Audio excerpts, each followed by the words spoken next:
अध्याय से पढ़ेंगे। हम लोग प्रार्थना कर चालू करते हैं।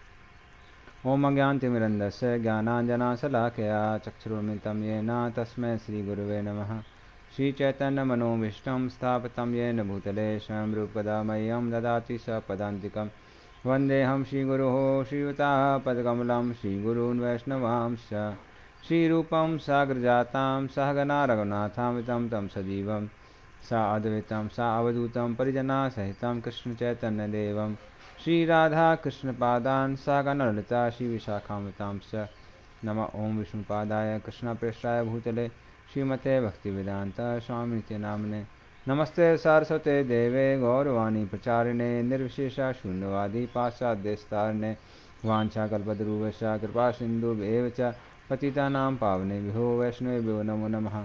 नमो महावदन्याय कृष्णप्रेमप्रदायते कृष्णाय कृष्णचैतन्य नाम्ने गौरतसे नमः।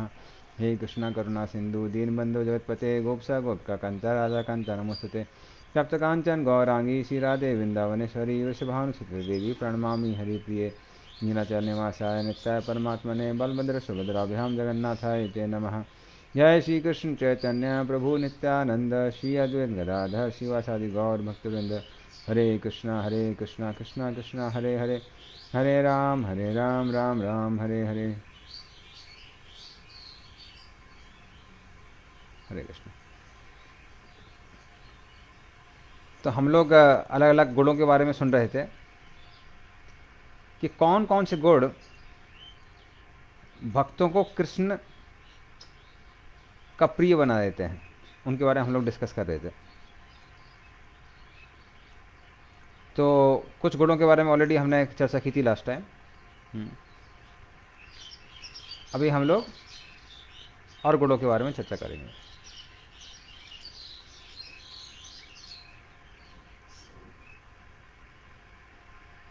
तो 15 नंबर श्लोक। यस्मान्नोदुजते लोको लोकान्नोदुजते च या हर्षामर्ष भयोद्वेगैर्मुक्तो या स च मे प्रियः। तो भगवान बोलते हैं यस्मात् न उद्विजते। उद्विजते का मतलब है उद्वेग करना, लोकहा। तो जिसको जो भक्त होता है उसके अंदर कोई भी उद्वेग उत्पन्न नहीं कर सकता है। क्यों नहीं कर सकता है? क्योंकि भक्त भगवान की भक्ति करने में इतना संतुष्ट रहता है कि उसके मन में उद्वेग कोई उत्पन्न कर ही नहीं सकता है। हम लोग जनरली उद्वेग में क्यों आ जाते हैं? क्योंकि हृदय संतुष्ट नहीं है, इसलिए उद्वेग में आ जाते हैं। जैसे कि जो व्यक्ति भूखा है उससे यदि आप बोलेंगे कि अपने जीभ पे कंट्रोल करिए तो बहुत मुश्किल है। लेकिन जो व्यक्ति जिसने भोजन कर लिया है और पूर्ण रूप से भोजन करके भी संतुष्ट होके बैठा हुआ है, तो उस व्यक्ति को अगर आप दिखाइए कि ये बर्फ़ी है, रसगुल्ला है, रसमलाई है, जो भी है, और यदि उसका पेट पूरा भरा हुआ है तो वो व्यक्ति आराम से बोल सकता है कि हमको ये चीज़ें नहीं चाहिए।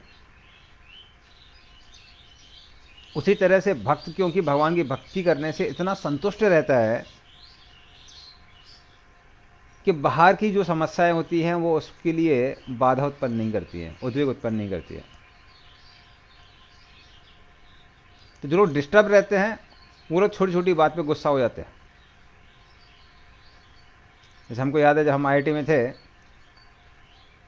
तो लोग अपने अलग अलग मोटोज, टैग लाइन्स, जो भी आप बोलिए, वो उसमें लगा के रखते थे टी शर्ट में। तो कुछ लोग टी शर्ट पहनते थे, इसमें लिखा हुआ रहता था please do not disturb me because I am already very disturbed. आप हमको परेशान मत करिए क्योंकि हम ऑलरेडी बहुत परेशान हैं। और कुछ लोग लिखते हैं you can not disturb me because I am already very disturb. आपको हमको परेशान करने की जरूरत नहीं, हम पहले से बहुत परेशान हैं। तो उस तरह से जो व्यक्ति अंदर से खोखला होता है, परेशान होता है, ऐसे व्यक्ति आराम से उद्वेग के नियंत्रण में आ जाते हैं। लेकिन खासकर यहाँ पे कृष्ण ने उन भक्तों के बारे में बताया है जो उच्च कोटि के भक्त हैं, तो वो कोई भी व्यक्ति उनको परेशान नहीं कर सकता है। वो कैसे रहते हैं? प्रसन्न रहते हैं। हाँ, 7वें स्कंद में एक श्लोक आता है, सदा संतुष्ट मनसा सर्वास्य मया दिशा शर्करा कंटकादिभ्यो यथोपानात् पदा शिवम। तो श्लोक में बताते हैं कि जिस तरह से जिस व्यक्ति ने जूते पहने हुए हैं उसको चिंता नहीं रहती है कि वो नुकीले पत्थरों से गुजर रहा है या फिर कांटों से गुजर रहा है। उसी तरह से जिस व्यक्ति का मन संतुष्ट है, कृष्ण भावना में संतुष्ट है, भगवान की भक्ति में संतुष्ट है, उसके लिए सर्वा समया दिशा, उसके लिए सारी दिशाएं कैसी हो जाती हैं, वो शुभ हो जाती हैं। और ये सेम जो प्रिंसिपल है ये ज्योतिष शास्त्र में भी आता है। तो ज्योतिष शास्त्र में जनरली एक दिशा सूत्र होता है जो बताता है कि आपको किस दिशा में आज जाना चाहिए, किस दिशा में नहीं जाना चाहिए। किंतु ज्योतिष शास्त्र में एक प्रिंसिपल क्या है कि जिस व्यक्ति का मन संतुष्ट है वो किसी भी दिशा में जा सकता है, उसको चिंता करने की आवश्यकता नहीं है। तो उसी तरह से जो व्यक्ति भक्ति में संतुष्ट है उसके अंदर कोई भी उद्वेग उत्पन्न नहीं कर सकता है। तो ये भगवान बताते हैं। और फिर भगवान बोलते हैं, लोका ना उद्विजते चया, और जो व्यक्ति दूसरे के जीवन में भी उद्वेग उत्पन्न नहीं करता है, तो ये भी शुद्ध भक्त का लक्षण है। बाकी लोगों को प्रैक्टिस करना पड़ता है कि भक्त भी दूसरों के जीवन में उद्वेग उत्पन्न नहीं करते हैं। मतलब कुछ ऐसा नहीं बोलते हैं जिससे अगला व्यक्ति उद्वेग में आ जाए, गुस्सा हो जाए। इसलिए वेदों में एक पंक्ति है, सत्यम ब्रूयात प्रियम ब्रूयात। सत्य बोलिए पर इतनी मधुरता के साथ बोलिए कि अगले व्यक्ति को कष्ट ना हो। तो ऐसा नहीं है कि सच हमेशा कड़वा होता है, ऐसा नहीं होता है, ये आजकल की स्टेटमेंट है। हाँ, और अभी आप मान भी लीजिए सच कड़वा होता है, तो सच को ऐसा बोलना चाहिए कि दूसरा व्यक्ति उद्वेग में ना आए। क्योंकि अल्टीमेटली हम क्या चाहते हैं, हम चाहते हैं कि दूसरा व्यक्ति में क्या हो, परिवर्तन हो। लेकिन हमारे बोलने से अगर दूसरा व्यक्ति उद्वेग में आ जाता है तो उसके अंदर परिवर्तन होगा ही नहीं। इसलिए यदि आप दूसरे व्यक्ति में परिवर्तन देखना चाहते हैं तो हमको क्या करना पड़ेगा, हमको ऐसा बोलना पड़ेगा कि दूसरा व्यक्ति उसको अच्छे से ग्रहण कर सके ना। तो ये भगवान यहां पर बताते हैं। तो उस तरह से जो भगवान के भक्त होते हैं वो दूसरे के द्वारा उद्वेग में नहीं आते हैं और दूसरे के व्यक्ति के लिए भी उद्वेग उत्पन्न नहीं करते हैं। तो ये दूसरा हो गया भगवान जो अगला गुण बताते हैं। और फिर बोलते हैं हर्ष अमर्ष भय उद्वेगेर। हर्ष मतलब खुशी, अमर्ष मतलब दुख, और भय। तो इन उद्वेगों से भक्त कैसा होता है, मुक्त रहता है। तो जो भक्त इन तीनों चीजों से मुक्त है, तो जीवन में वो व्यक्ति तीनों चीजों से मुक्त क्यों है, तो जनरली हमको हर्ष तब होता है जब हमको वो चीज मिलती है जो हमको चाहिए। अमर्ष किसका होता है या फिर दुख किसका होता है, दुख उस चीज का होता है जो हमारे पास नहीं है, या फिर कुछ हमको ऐसी चीज मिलती है जो हमको नहीं चाहिए, या जो हमको चाहिए वो मिलता नहीं है, तब दुख होता है व्यक्ति को। और भय होता है भविष्य का, क्या होगा क्या नहीं होगा। लेकिन जिस व्यक्ति को कृष्ण की प्राप्ति हो गई है तो उसको कृष्ण की प्राप्ति से इतना हर्ष होता है कि इस संसार की जो भौतिक वस्तुएं हैं वो उसके हृदय में कोई भी हर्ष उत्पन्न नहीं कर पाती हैं। और इस संसार की वस्तुएं अगर उसको नहीं भी मिले तो भी उसको दुख नहीं होता है। जैसा कि उदाहरण अगर आपको दिया जाए तो अगर मान लीजिए कोई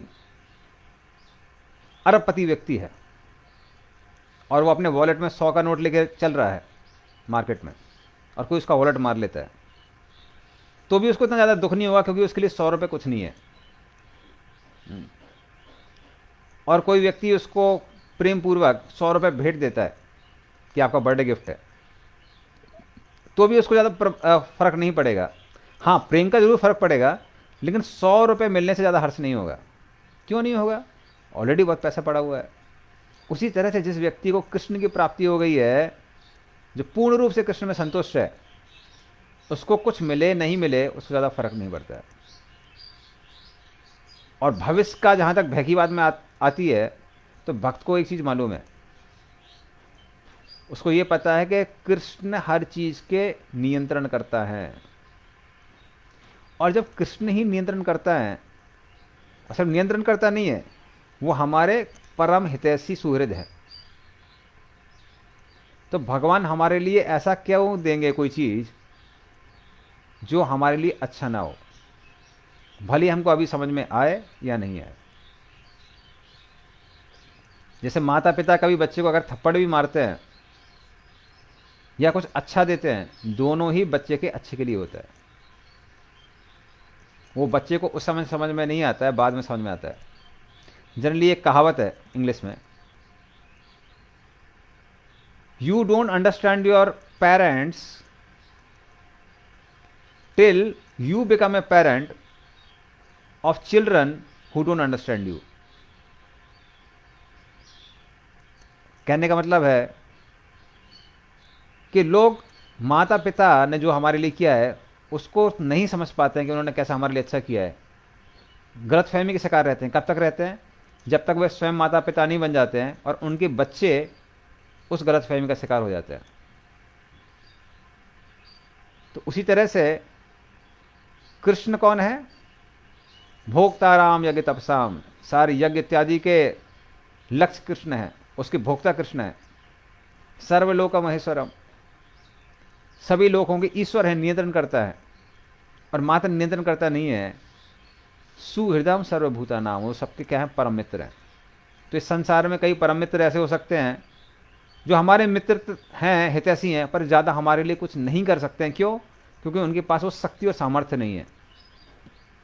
और कई बार कुछ लोग शक्ति और सामर्थ्य से पूर्ण रूप से अलंकृत होते हैं, किंतु अगर वो हमारे मित्र नहीं है, हितैषी नहीं है, तो वो हमारे लिए कुछ भला नहीं कर सकता है। नहीं, कृष्ण के अंदर सामर्थ्य भी है और वो हमारे परम हितैषी भी है। तो वो हमको कोई ऐसी चीज़ क्यों देंगे जो हमारे लिए अच्छी ना हो? तो भक्त को जब ये विश्वास होता है भगवान के ऊपर, तो वो भविष्य की ओर, भविष्य के बारे में भयभीत नहीं होता है। जनरली भय आता है अज्ञान के कारण।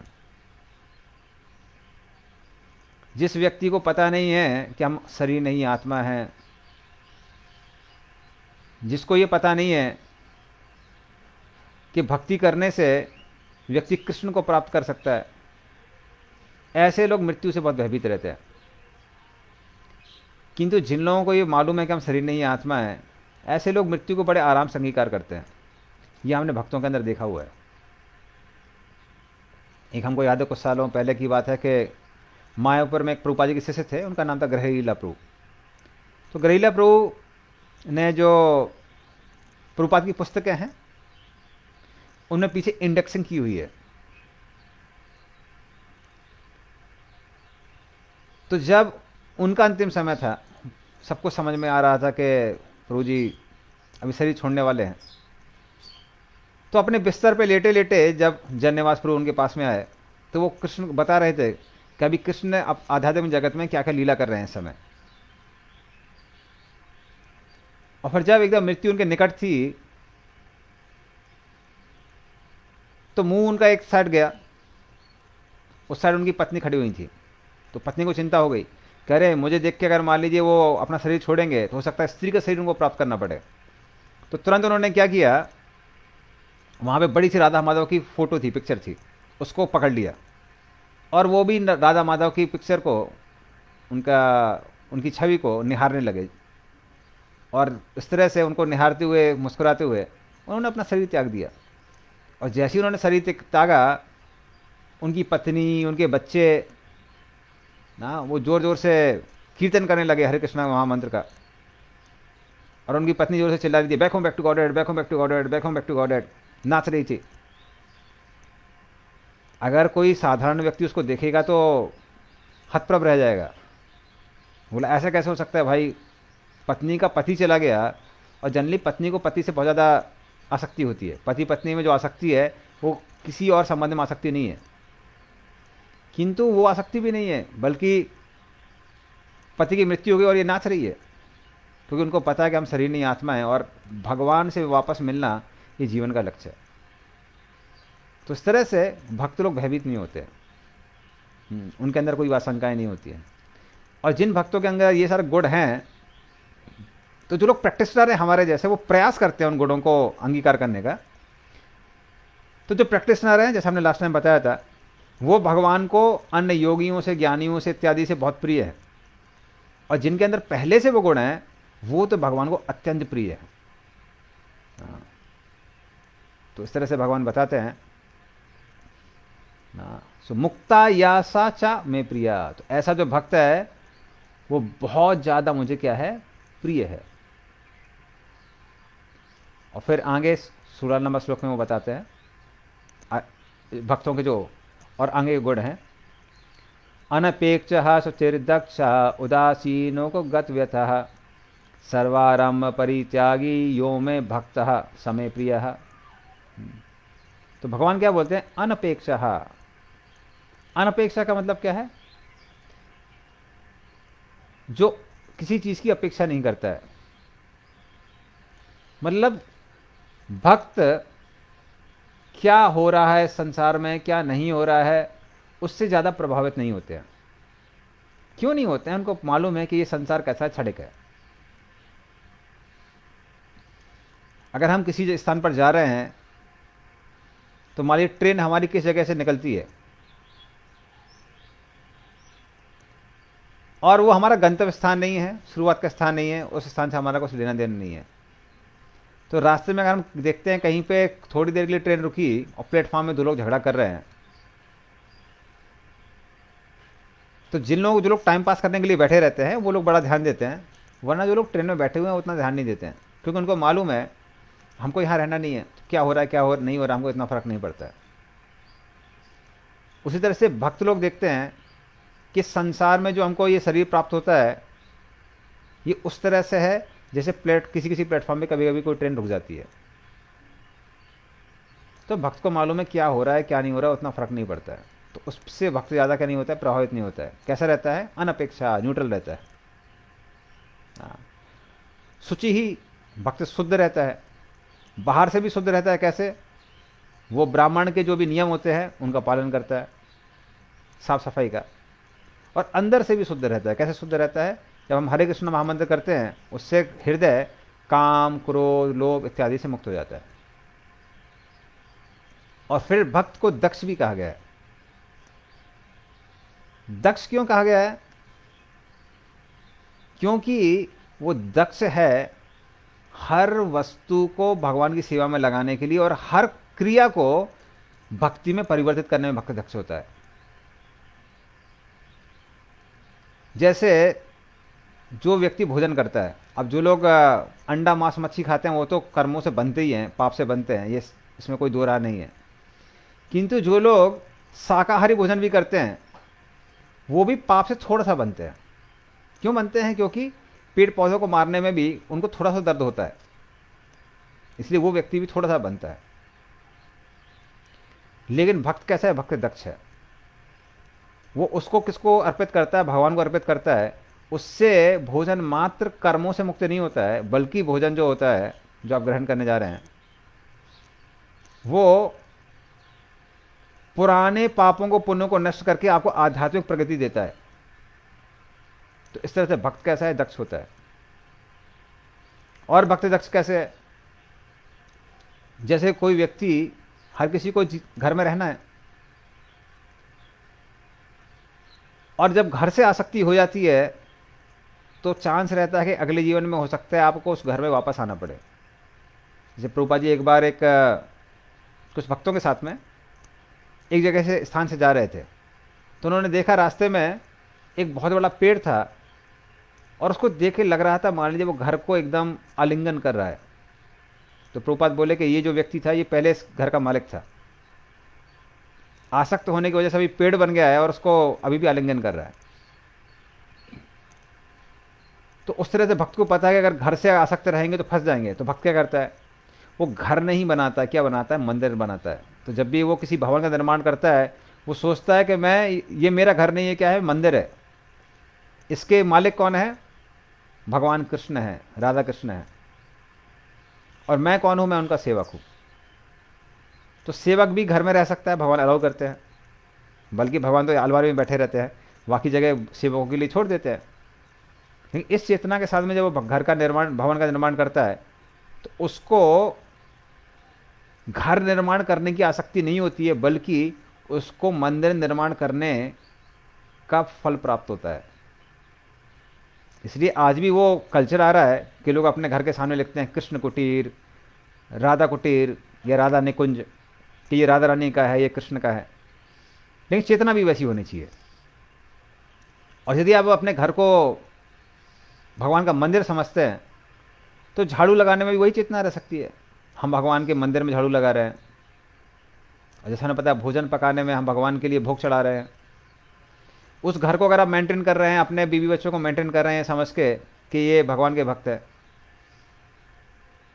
तो माँ जो बीवी बच्चों से जो आसक्ति होती है वो वैष्णव सेवा में बदल जाती है। अगर आप उनको भक्तों की तरह देखते हैं तो, या भक्त बनाने का प्रयास करते हैं तो वो प्रचार में चला जाता है वो जो धन है।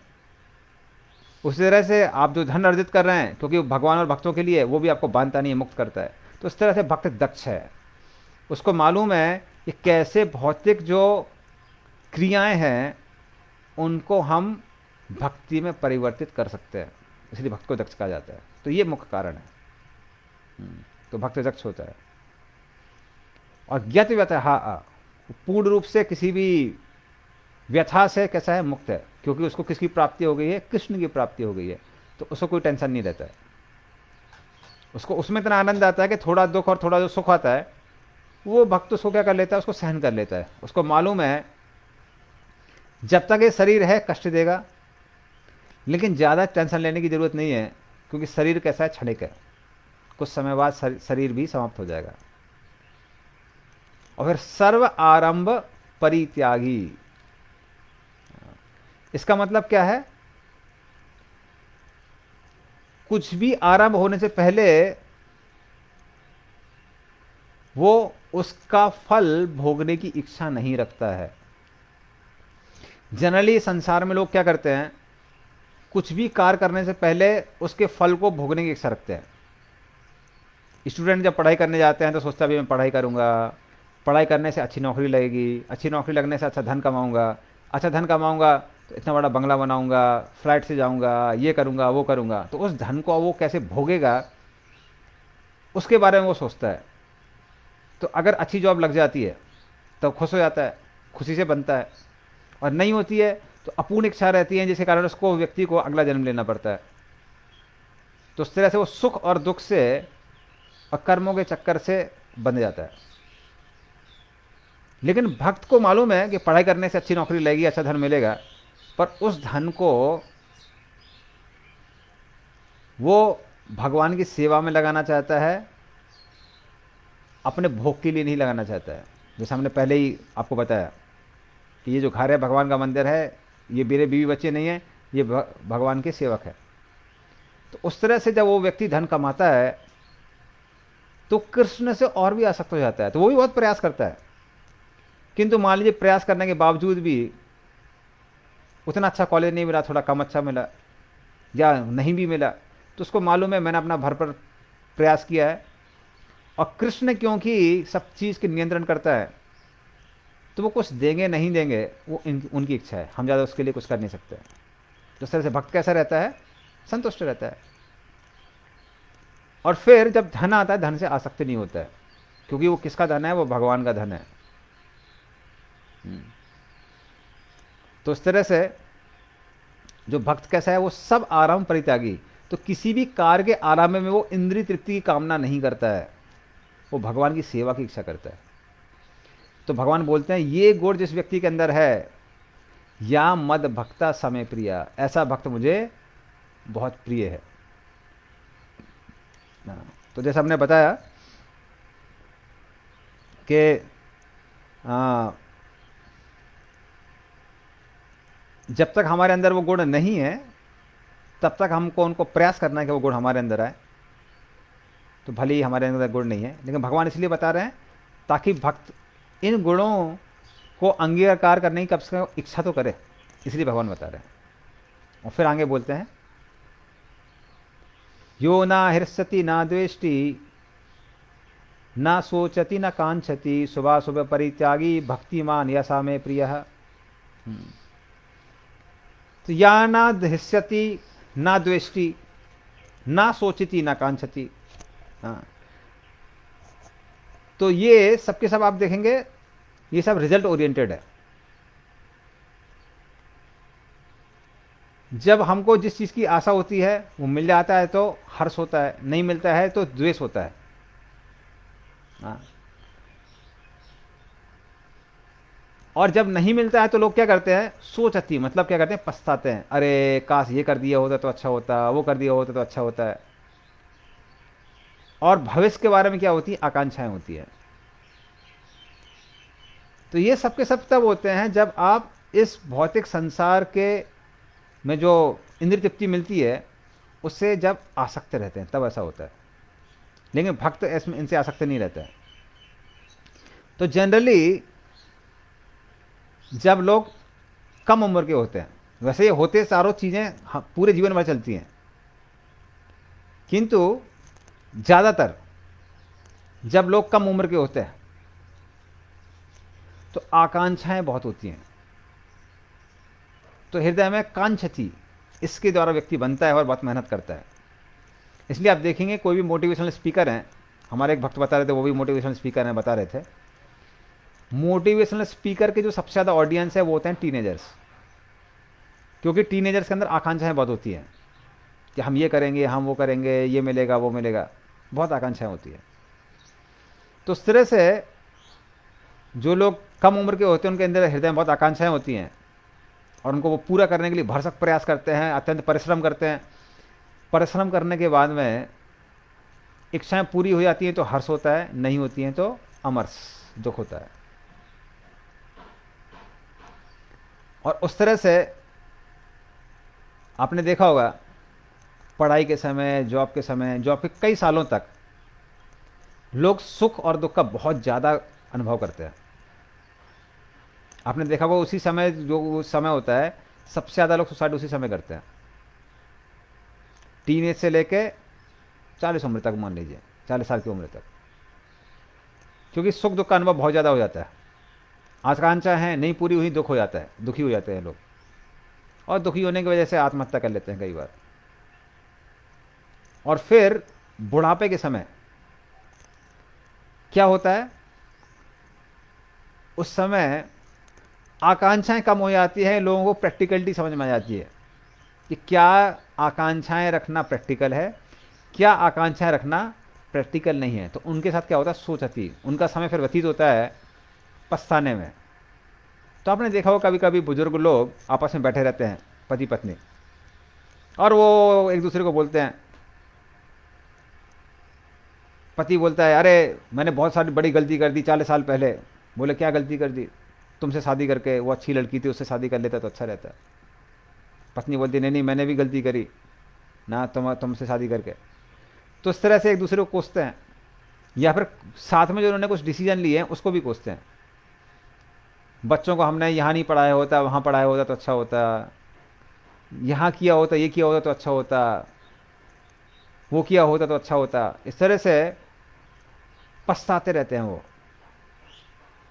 क्योंकि अभी भी बहुत सारी इच्छाएं हैं जो इस जीवन में पूर्ण नहीं हुई हैं। उसकी वजह से मृत्यु पर्यंत उनको नया जीवन लेना पड़ता है, एक और जीवन लेना पड़ता है। तो ये दिक्कत होती है।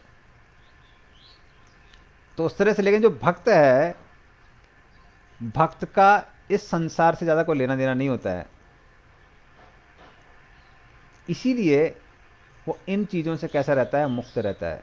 सोचती कांचती हृष्यति द्वेष्टि, इन सब से सुख दुख इन सब चीज़ों से मुक्त रहता है। और शुभ अशुभ परित्यागी, भक्त शुभ और अशुभ से भी का परित्याग कर देता है। क्यों? तो इस संसार में शुभ चीजें हैं जो पुण्य अर्जित करने वाली हैं, उसके द्वारा व्यक्ति क्या होता है, वो स्वर्ग आदि लोग जाता है, और पुण्य क्षीण होने के बाद व्यक्ति वापस आना पड़ता है। जो चीजें अशुभ होती हैं उनसे क्या होता है, उनसे व्यक्ति पाप अर्जित करता है, पापों के परिणाम भुगतता है अलग अलग शरीरों में, वो भी क्षणिक है। लेकिन ये दोनों के दोनों भले शुभ हैं या अशुभ हैं, ये दोनों के दोनों कैसे हैं, बांधने वाले हैं। और भक्त को पता है कि हमको बंधना नहीं है, हमको कहाँ जाना है, कृष्ण के पास जाना है। तो ना हमको पुण्य चाहिए ना पाप चाहिए। इसलिए भक्त क्या है, वो शुभ अशुभ से मुक्त होता है। वो क्या करता है, वो वही करता है जो कृष्ण को प्रिय है। वो शुभ अशुभ कार्य नहीं करता है। कृष्ण की भक्ति के लिए जो प्रिय है वो करता है, कृष्ण की भक्ति के लिए जो अच्छा नहीं है वो नहीं करता है। इसलिए कई बार आपने देखा होगा बाहर के लोग कई बार भगवान के भक्तों पे उंगली उठाते हैं। वो कहते हैं अरे पांडव भी तो बहुत लालची थे, उन्होंने अनीति अत्याचार के द्वारा कौरवों को मारा। किंतु सत्य तो यह है, पांडव युद्ध नहीं चाहते थे, अन्यथा कृष्ण को भेज के मात्र 5 गांवों में संतुष्ट होने के लिए क्यों तैयार रहते। अर्जुन युद्ध के पहले युद्ध करने से क्यों मुकर जाता, तो वो लालची नहीं थे, बल्कि उन्होंने युद्ध किया। क्यों? क्योंकि कृष्ण चाहते थे युद्ध करो। कृष्ण पूरी भगवत गीता के बाद में अर्जुन को कहते हैं सर्वधर्मान परित्यज्य मामेकम शरणं व्रज, जो भी वर्णाश्रम धर्म का शुभ अशुभ है उसका त्याग करके मेरी शरण में आओ, मैं जो बोलता हूं वो करो। अर्जुन बोलता अरे भगवान दिक्कत हो जाएगी, पाप लगेगा अगर मैं वेदों के विरुद्ध कुछ कार्य करूंगा। भगवान बोलते अहम तो आम सर पापेभ्यो हो, मैंने ही वेदों में रूल्स रेगुलेशन बनाए हैं, अगर तुम मेरी बात मानते हो तो सारे पापों से तुम बचे रहोगे। मोक्ष श्यामी मां सोचा, मैं उन सब से मुक्त करूंगा तुमको, तुमको चिंता करने की कोई आवश्यकता नहीं है। मां सुचहा। तो उसी तरह से पांडव लोगों ने जो भी किया वो कृष्ण को प्रसन्न करने के लिए किया। तो भक्त लोग ऐसा ही करते हैं, वो जो भी करते हैं मात्र कृष्ण को प्रसन्न करने के लिए ही करते हैं। तो ये भगवान बताते हैं। तो इस तरह से ये जो भक्त है शुभ अशुभ का भी परित्याग कर देता है। और भगवान बोलते हैं भक्तिमान या सामे प्रिया, तो ऐसा जो भक्त है वो मुझे बहुत प्रिय है। देखिए आप देखेंगे इन सब श्लोकों में एक चीज चल रही है कि ये जो गुण हो सकते हैं ये कभी कभी अभक्तों में भी हो सकते हैं, लेकिन वो भगवान को प्रिय करनी है। ये गुण जब भक्तों के अंदर होते हैं तब वो भगवान कृष्ण को बहुत प्रिय होते हैं। क्योंकि अन्य जो लोग हैं, अन्य लोगों के जो गुण हैं वो लंबे समय तक नहीं टिकते हैं, जो भक्त नहीं होते हैं, क्योंकि उनके लिए इन गुणों का अंगीकार करने का कोई कारण नहीं है। हम देखा है कई बार लोग बहुत ईमानदार होते हैं, तब तक ईमानदार रहते हैं जब तक दुनिया उनको परेशान नहीं करती है। जैसे दुनिया परेशान कर देती है उसको छोड़ देते हैं, बोलते हैं क्या फ़ायदा इतना ईमानदार रह के, हाँ लोग समझते नहीं है, कोई फ़ायदा नहीं है। लेकिन भक्त अगर कोई अच्छा गुण रखता है तो क्यों रखता है, क्योंकि उसको पता है दुनिया कभी मेरी निंदा करेगी, दुनिया कभी मेरी प्रशंसा करेगी, किंतु एक व्यक्ति हमेशा संतुष्ट रहेगा मुझसे। वो कौन है? कृष्ण है। और कृष्ण जब संतुष्ट होते हैं आपको कोई सर्टिफिकेट की आवश्यकता नहीं है, हृदय में ही इतना आनंद प्रकट होता है कि समझ में आ जाता है कृष्ण प्रसन्न हो गए। इसलिए भक्त लोग इन सब चीज़ों की चिंता नहीं करते हैं। हाँ। तो यो में भक्त समय प्रिया। और फिर 18-19 श्लोक भी भगवान बोलते हैं, तो ये हम लोग पढ़ेंगे। समासत्रो च मित्रे च तथा मानपमानयो शीतोष्ण सुख दुखेषु समासंग विवर्जितः तुल्य निंदा स्तुर्मौनी संतुष्टो येन केनचित् अनिकेतः स्थिरमतिर् भक्तिमान में प्रियो नरः समाओ समा शत्रौ च मित्रे च। जो व्यक्ति मित्र और शत्रुओं को, जो भक्त समान दृष्टि से देखता है, इसका मतलब क्या है? क्या वो शत्रुओं से युद्ध नहीं करता है? अगर मान लीजिए युद्ध है तो नहीं, योद्धा होने की वजह से वो अपनी ड्यूटी जरूर करेगा, लेकिन उनसे घृणा नहीं करेगा, क्योंकि भक्त को पता है ये भी कौन है, ये कृष्ण के ही एक अंश है। तो आप देखेंगे भले ही महाभारत काल की बात हो या रामायण में हो, दोनों समय में भक्त लोग शत्रु के पराजित होने पर भी उनका अपमान नहीं करते हैं, उनका सम्मान नहीं करते हैं। जैसे कि जब रावण का वध हो गया तो भगवान राम ने विभीषण को आदेश दिया, उनको बोला कि इनका आप अंतिम संस्कार कीजिए। विभीषण कहते हैं भगवान ये तो आपका वैरी है, ये अभक्त है, इसका अंतिम संस्कार हम कैसे कर सकते हैं? भगवान बोले नहीं, जो वैरी था उसका उद्धार हो गया, वो शरीर छोड़ के चला गया, किंतु ये जो शरीर है अभी आप इसको अंतिम संस्कार करिए। तो इस तरह से वो अंतिम संस्कार करते हैं। उसी तरह से जब महाभारत के युद्ध में इतने सारे करोड़ों योद्धा जब मारे जाते हैं तो युधिष्ठिर महाराज भी उनका अंत्येष्टि करते हैं, और उनकी जो स्त्री हैं उनकी रक्षा करते हैं, शोषण नहीं करते हैं, रक्षा करते हैं, और फिर विलाप करते हैं कि मेरी वजह से इतने लोग मारे गए, जबकि उनकी वजह से नहीं मारे गए थे, वो अपने कर्मों की वजह से मारे गए थे, लेकिन विलाप करते हैं, पछताते हैं। भीष्म देव को स्वयं आना पड़ता है उनको सांत्वना देने के लिए। तो उस तरह से जो भक्त है वो ड्यूटी पूर्वक अपने जो भी यहाँ उसकी ड्यूटी है उसको पूरा करता है, अपने धर्म का पालन करता है, किंतु किसी को शत्रु और मित्र की तरह नहीं देखता है, क्योंकि उसको पता है कि ये कृष्ण का ही एक अंश है ये व्यक्ति। हाँ, काम क्रोध लोभ के कारण कुछ लोग ज़्यादा ढके रहते हैं, कुछ लोग कम ढके रहते हैं, तो ये अंतर है। तो प्रैक्टिकल रहना पड़ता है। ऐसा नहीं है कोई शेर है तो भक्त जाके प्रणाम करता है वांछा कल्पतरूपस्य, ऐसा नहीं करता है। उसको पता है आप वांछा कल्पतरूपस्य बोलेंगे, वो महाप्रसाद गोविंद बोल के आपको प्रसाद के रूप में ग्रहण कर लेगा।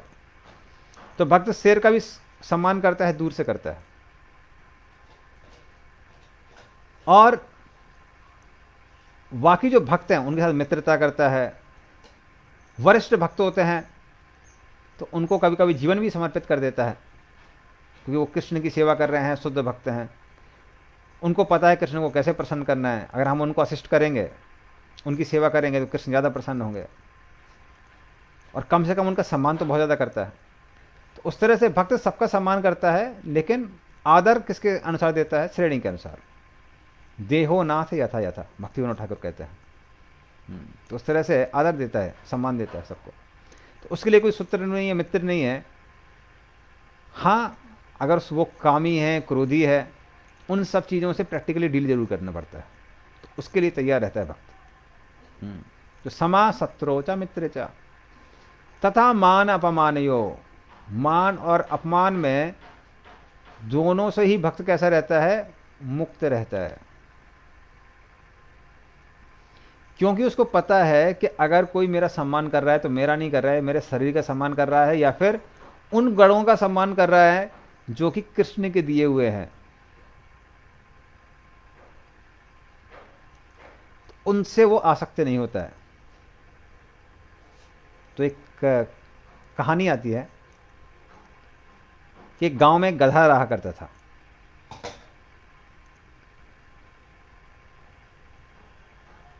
तो गांव की जो देवी थी उनको कभी कभी उस गधे में सवारी करके एक स्थान से दूसरे स्थान तक पहुंचाया जाता था ना, क्योंकि अन्य ज़्यादा पशु नहीं थे उस गांव में। तो उस गधे का सौभाग्य था कि उसमें देवी को रख के और इधर उधर अलग अलग जगह पर रखा जाता था, लेके जाते थे। तो कहते हैं परिक्रमा करवाते हैं या फिर यात्रा करवाते हैं, शोभा यात्रा।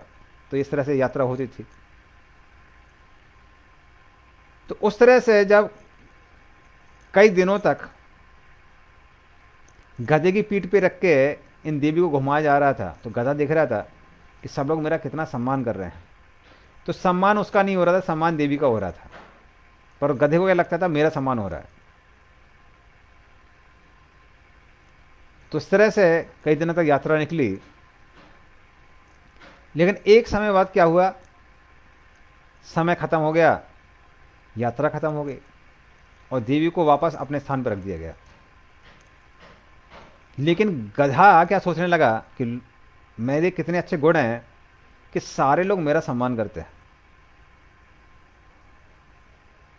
तो एक व्यक्ति जब गधे के सामने आया तो गधा पहले तो जोरों से रेंगने लगा, फिर अपना एक पैर उठा के ऊपर उठाने लगा कि ना हम तुमको आशीर्वाद देने वाले हैं। तो वो आदमी को लगा कि ये गधा मुझे अपना पैर से मारना चाहता है, तो तुरंत एक डंडा उठाया और उसका जोर से मारना चालू कर दिया। तो गधा बोला अरे क्या है, अभी तो इतना सम्मान हो रहा था, अभी अपमान होने लगा है। तो उस तरह से भक्त को भी पता रहता है, अगर मैं धनी हूं और लोग मेरा सम्मान कर रहे हैं तो सम्मान मेरा नहीं है, किसका, धन का है। अगर मैं बुद्धिमान हूं, लोग मेरा सम्मान करें तो ये सम्मान मेरा नहीं है, किसका है, मेरी बुद्धि का, जो कृष्ण के द्वारा दी गई है। अगर कोई मेरा सम्मान इसलिए कर रहे हैं कि मैं बहुत उच्च कोटि का भक्त हूं, तो क्यों कर रहे हैं, क्योंकि मैं कृष्ण से जुड़ा हुआ हूं। जिस दिन कृष्ण से जुड़ाव खत्म हो जाएगा, सम्मान खत्म हो जाएगा। तो उस तरह से व्यक्ति जो भक्त है उस सम्मान की याद इच्छा नहीं करता है, और सम्मान आता भी तो उसको पता है ये मेरा सम्मान नहीं है, ये अन्य चीज़ों का सम्मान है, मैं तो तुच्छ हूं। आत्मा का साइज कितना है, के साग सत्र भागस्य सत भागस्य सतता।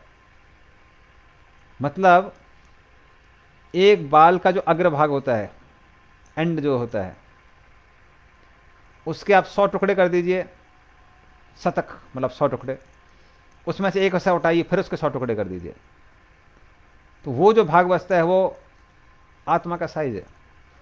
इतने छोटा साइज होने पर अभिमान की क्या बात है। तो उस तरह से अभिमान करने से कोई लाभ नहीं है। और जो व्यक्ति अभी सम्मान की आशा करता है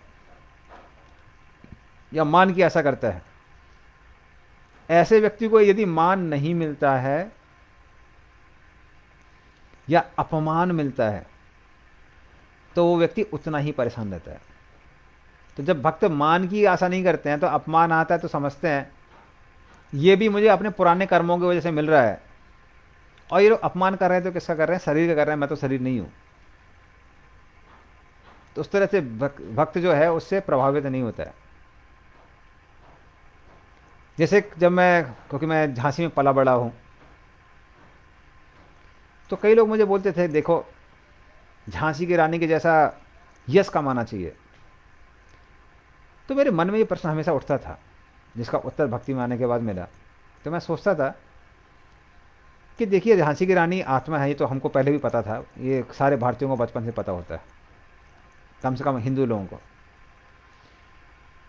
तो जब वो आत्मा है तो वो यदि दूसरे शरीर को उन्होंने धारण किया होगा, और मान लीजिए वो कहीं और पढ़ रही होंगी, पुरुष के शरीर में, स्त्री के शरीर में, तो वो भी पढ़ रही होंगी कि झांसी की रानी कितनी ज़्यादा शक्तिशाली थी, क्या शौर्य था उनका, क्या देशभक्ति थी उनके अंदर। किंतु उनको तो याद नहीं होगा ना कि हम ही झांसी की रानी थे। तो हम सोचने लगे अरे ये यश भी तो कैसा क्षणिक है, शरीर के साथ खत्म हो जाता है, इसके लिए काम करने में क्या मजा है। तो ये विचार आता था पहले मन में। तो उस तरह से अगर हमको पता है कि हम शरीर नहीं आत्मा है, तो अगर मान मिल रहा है, अपमान मिल रहा है, हमको पता है एक ऐसा क्षणिक है, शरीर के नष्ट होने के साथ साथ ये भी नष्ट हो जाएगा। फिर सुख शीत उष्ण सुख दुखेसु समहा। तो सर्दी आ रही है, गर्मी आ रही है, सुख आ रहा है, दुख आ रहा है, भक्त को पता है ये कैसा है, क्षणिक है, आज आ रहा है फिर चला जाएगा। आगम अपायनो अनित्यः। तो अगर हमको मालूम है संसार के सुख और दुख क्षणिक हैं, तो हम उनसे कैसे नहीं होंगे, ज़्यादा प्रभावित नहीं होंगे। कई बार हमको लगने क्या लगता है कि ये संसार के सुख और दुख कैसे हमेशा हमारे साथ रहने वाले हैं, इसलिए व्यक्ति क्या होता है, दुख में ज़्यादा उद्विग्न हो जाता है, सुख में ज़्यादा उद्विग्न हो जाता है। लेकिन जब पता कि भाई कुछ समय के लिए है, तो ज़्यादा उद्विग्नता वाली बात नहीं आती है। जैसे एक उदाहरण हम पहले भी दे चुके हैं कि यदि आप नदी के किनारे पर बैठे हुए हैं,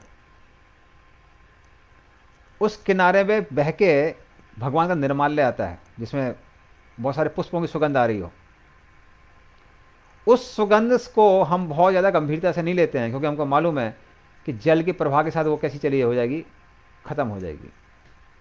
और मान लीजिए कोई मरे हुए मृत पशु की लाश आ रही हो, उससे बहुत दुर्गंध आ रही हो, वो भी अगर गंगा में बह के जा रहा हो, तो भी हमको पता होता है कि ये भी कैसा है, इसको सीरियसली नहीं लेना है, गंभीरता से नहीं लेना है। क्यों नहीं लेना है? क्योंकि ये भी कैसा है, क्षणिक ही है। तो उस तरह से सुख और दुख को व्यक्ति गंभीरता से नहीं लेता है, क्योंकि उसको पता है ये क्षणिक है। उसी तरह से संसार के सारे सुख दुख वो भी कैसे हैं, क्षणिक हैं। तो सर्दी गर्मी सुख दुख ये तो आते जाते रहते हैं ना। तो उस तरह से भक्त उनमें कैसा रहता है, उनको समान दृष्टि से देखता है। और संग विवर्जित, और जो अभक्त लोग हैं या खासकर जो दुष्ट लोग हैं, उनसे वो कैसा रहता है, दूर रहता है। क्योंकि उसको मालूम है जैसा संग वैसा रंग। हम जिन लोगों के साथ में रहेंगे, जाने अनजाने में उनके भाव उनके विचार हमारे अंदर आ जाएंगे। तो इसलिए भक्त कैसा रहता है, उनसे दूर रहता है।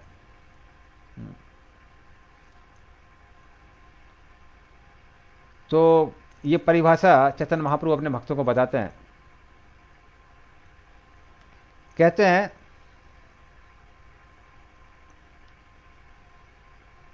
असत संग त्याग ई वैष्णवाचार। वैष्णव कौन है, भगवान विष्णु का भक्त कौन है? जो सांसारिक लोगों से ज़्यादा जिनका लेन देन नहीं है। लेन देन का मतलब क्या है? लेन देन भक्त भी करते हैं, ग्रस्त लोगों को तो बहुत करना पड़ता है, किंतु वो उनके साथ में अपने हृदय के विचारों को नहीं रखते हैं और सुनते नहीं हैं। तो प्रेम मैत्री ज़्यादा नहीं रहती उनके साथ में। प्रेम मैत्री किनके साथ ज़्यादा रहती है? भक्तों के साथ ज़्यादा रहती है। तो किसी के साथ भी अगर मित्रता करनी है, तो हमारे रूप गोस्वामी ने 6 लक्षण बताए, उसके 6 तरीके बताए। तो रूप गोस्वामी कहते हैं कि 6 तरीके से हम क्या कर सकते हैं, किसी के साथ भी आदान प्रदान कर सकते हैं। वो कौन कौन से तरीके हैं? प्रसाद देके, प्रसाद ग्रहण करके। तो किसी को अगर हम प्रसाद देते हैं या किसी से प्रसाद ग्रहण करते हैं, या किसी को, तो ये 2 तरीके हो गए, प्रसाद ग्रहण करके, प्रसाद देके। बाकी 2 तरीके हैं, भेंट देकर, भेंट लेकर। 2 4 हो गए। और आखिरी के 2 तरीके हैं, हृदय की बात सुना के और हृदय की बात सुन के। तो ये 6 तरीके जब खासकर किसके साथ किए जाते हैं, ये प्रेम के साथ में आदान प्रदान किए जाते हैं, तब क्या होता है, तब उस व्यक्ति से हमारा संबंध बन जाता है। तो हमारे आचार्यगण बताते हैं कि भक्तों के साथ में ये चीज़ें करनी चाहिए, किसके साथ? प्रेम के साथ। और लोगों के साथ भी कर सकते हैं, किंतु वो प्रेम भाव नहीं होना चाहिए, वरना आसक्ति हो जाएगी। इसलिए भक्त क्या करते हैं, उनसे इस तरह से कैसा रहता है, बोलते हैं डू द नीडफुल, जो भी आवश्यक है वो काम करता है। तो उस तरह से उनसे प्रभावित नहीं होता है।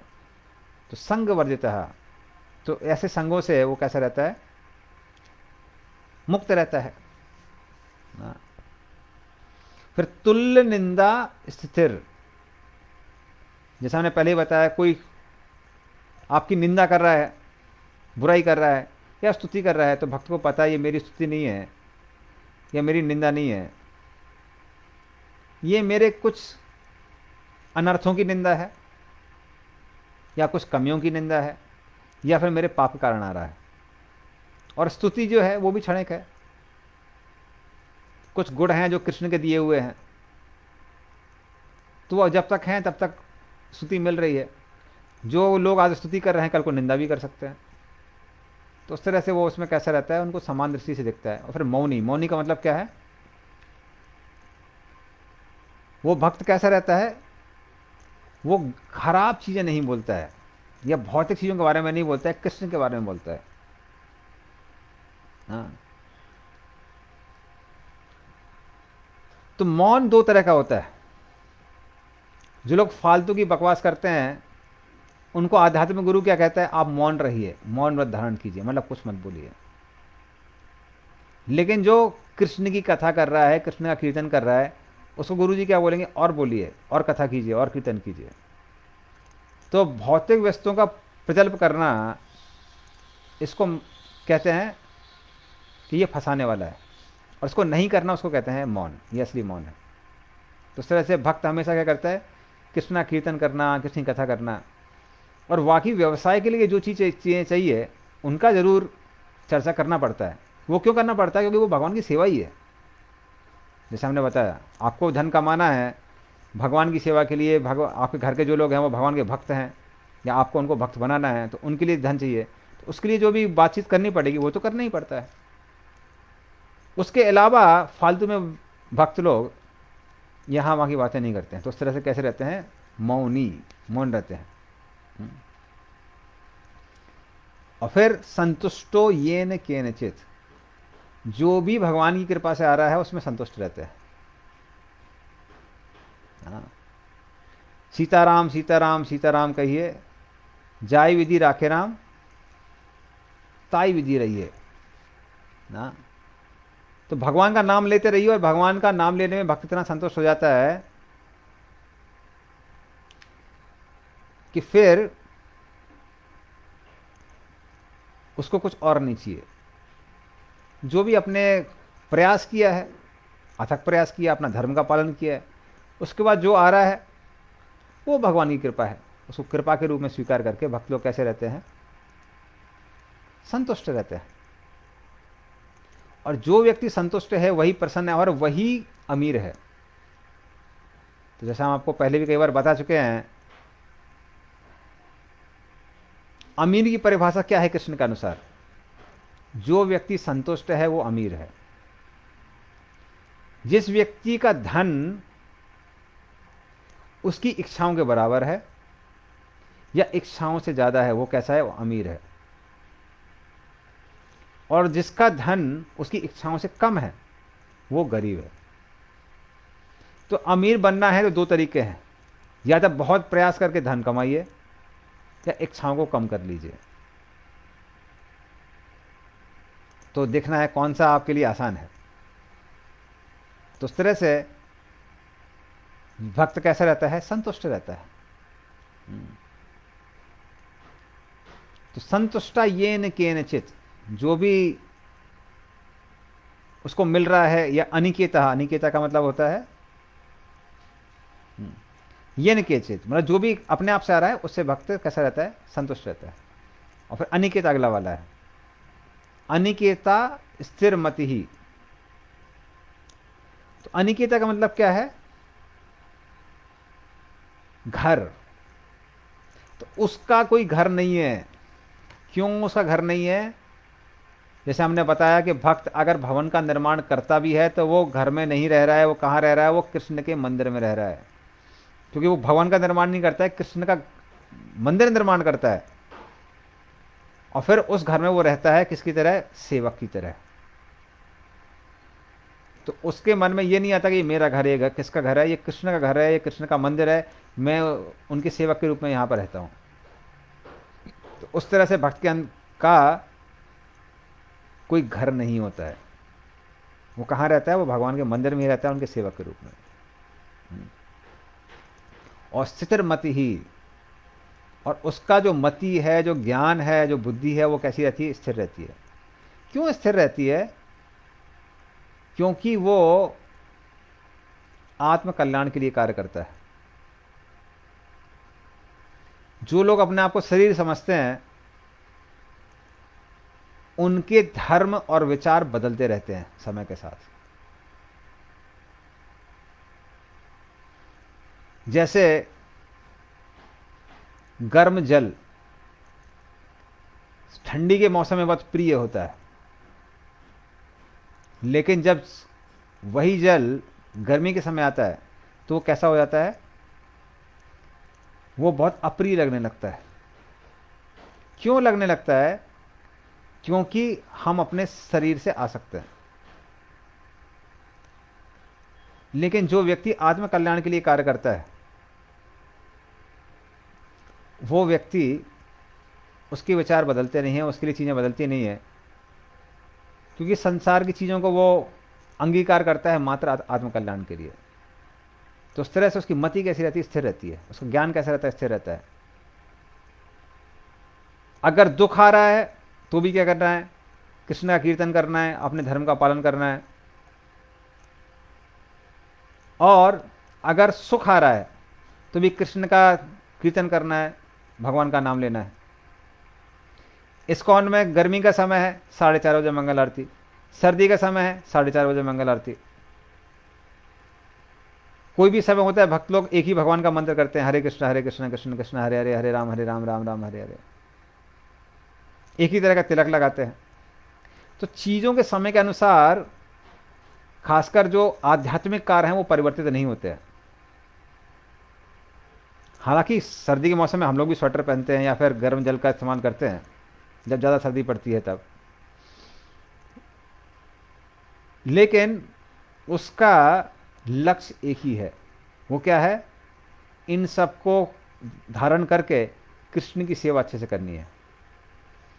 तो क्योंकि मन हमेशा कृष्ण की सेवा में, कृष्ण के नाम में, कृष्ण के कीर्तन में स्थिर रहता है, इसलिए स्थिर मतिर कहा जाता है। मति कैसी होती है? भक्त की स्थिर होती है। हाँ, तो भगवान बोलते हैं भक्तिमान में प्रियो न रहा। तो ऐसे व्यक्ति के, ऐसे भक्त के जो ये सब गुण होते हैं, वो मुझे वो कैसा है? बहुत प्रिय है। तो इस तरह से ये जो भक्त है, जो हमेशा मेरी भक्ति करता रहता है, सेवा करता रहता है, तो जैसा हमने पहले भी बताया, ये सब गुण किस में होते हैं? और भक्त में होते हैं तो भगवान को बहुत प्रिय होते हैं, अन्यथा भगवान को लेना देना नहीं है। तो ये जो गुण भगवान भक्त के अंदर होते हैं तो वो बहुत प्रिय बना देते हैं। इसीलिए भक्तों को प्रयास करना चाहिए कि जितना हो सके इन भक्तों को, इन गुणों को अपने जीवन में अंगीकार करें। और फिर आखिरी श्लोक में भगवान कहते हैं, ये तु धर्मामृतमिदं यथोक्तां पर्युपासते श्रद्धाना मत परमा भक्तास्ते अतीव में प्रियः। तो ये तु धर्म अमृतम इदम, तो इस अमृत धर्म का मतलब भक्ति का जो अमृत है, हाँ, इसका जो आस्वादन करते हैं, यथा उक्तम पर्युपासते, और हमेशा मेरी भक्ति करते रहते हैं। कौन सी भक्ति? श्रद्धाना, जो श्रद्धा से चालू होती है। जैसा हमने पहले भी कई बार बताया है, जो भक्ति है वो श्रद्धा से चालू होती है। हाँ, तो पर्युपासित का मतलब हमेशा जो भक्त भक्ति में कैसा रहता है? संलग्न रहता है। तो वो स्नान करता है, क्योंकि ये वैष्णव एटिकेट है, वैष्णव का लक्षण है। भगवान का अगर विग्रह का पूजा करना है तो स्नान करना पड़ेगा, तो उस तरह से वो स्नान करते हैं उसके लिए, कृष्ण की सेवा करने के लिए। खाते हैं ताकि ऊर्जा मिलेगी, शरीर स्वस्थ रहेगा, भगवान की सेवा कर सकते हैं, उसके लिए खाते हैं।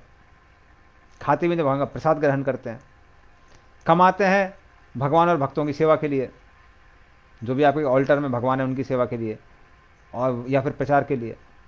तो इस तरह से भक्त लोग हमेशा जो क्या कहते हैं, भगवान की सेवा का अमृत पान करते हैं और हमेशा भगवान की सेवा में रहते हैं। और वो सेवा कैसे चालू होती है? श्रद्धा के साथ। तो भक्ति की जो 9 श्रेणियां, उसमें पहला है आदो श्रद्धा। श्रद्धा करने से क्या होता है? साधु संग। भक्त लोग साधुओं के साथ में जाते हैं, उनके साथ में बैठते हैं, उठते बैठते हैं, उनसे वार्तालाप करते हैं। और जब उनसे वार्तालाप करेंगे वो आपको कहेंगे भजन क्रिया, कृष्ण का भजन कीजिए। इनसे भक्ति की शुरुआत होती है। फिर हृदय के कलमश दूर होते हैं। काम क्रोध इत्यादि से मुक्ति मिलती है। भक्त फिर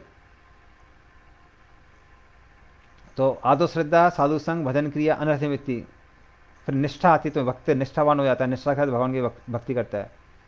फिर धीरे धीरे करके भगवान के भजन में रुचि आने लगती है, और ज़्यादा करने का मन करता है।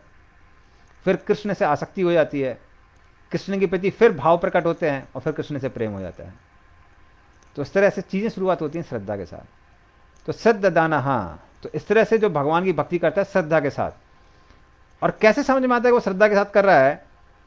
वो व्यक्ति हमेशा रोज डेली भगवान की भक्ति करता रहता है। ऐसा नहीं है जन्माष्टमी के दिन आ रहे हैं और दुर्गा पूजा के टाइम दुर्गा जी की जय कर रहे हैं, और गणेश चतुर्थी के समय गणेश जी की जय कर रहे हैं।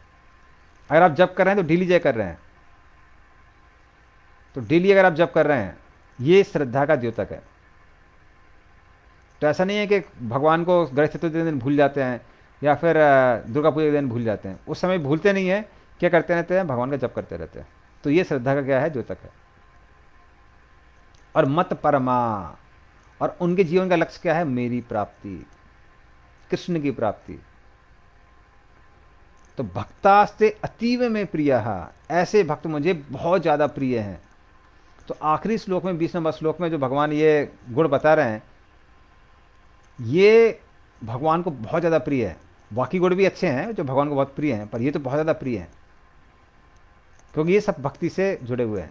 जो हमेशा भगवान की भक्ति कर रहा है उसमें संलग्न रहता है, श्रद्धा के साथ कर संलग्न रहता है, और जो भगवान बोलते हैं मुझे लक्ष्य बना के रखता है।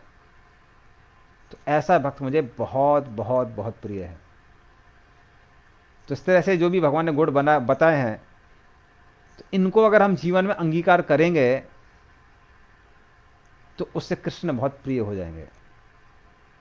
और यदि कृष्ण प्रिय हो जाते हैं, कृष्ण हमको पसंद करने लगते हैं, तो जीवन में और बचा क्या है? कृष्ण तो पूरे संसार के स्वामी हैं। तो आप सबसे आग्रह है कि आप भगवान की भक्ति अच्छे से करिए। हरे कृष्ण महामंत्र करिए, हरे कृष्ण कृष्ण कृष्ण हरे हरे, हरे राम राम राम हरे हरे। जप को बढ़ाइए अगर बढ़ा सकते हैं तो। गीता का पाठ करिए, भागवत का पाठ करिए, उनको सुनिए, और भक्ति में प्रगति करिए, कृष्ण को अपना जीवन का लक्ष्य बनाइए, और धीरे धीरे करके इन गुणों को अंगीकार करने का प्रयास कीजिए। तो इन शब्दों के साथ में हम यहाँ पर कथा को विराम देते हैं। श्रीमद् भगवद गीता की जय।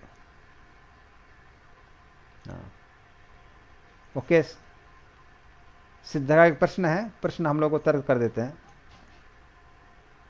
ओके, कमेंट हट गए? ओके, ठीक है। तो श्रीमद् भगवद गीता की जय, शील प्रभुपाद की जय, जय गौर प्रेमानंदे, हरि हरि बोल।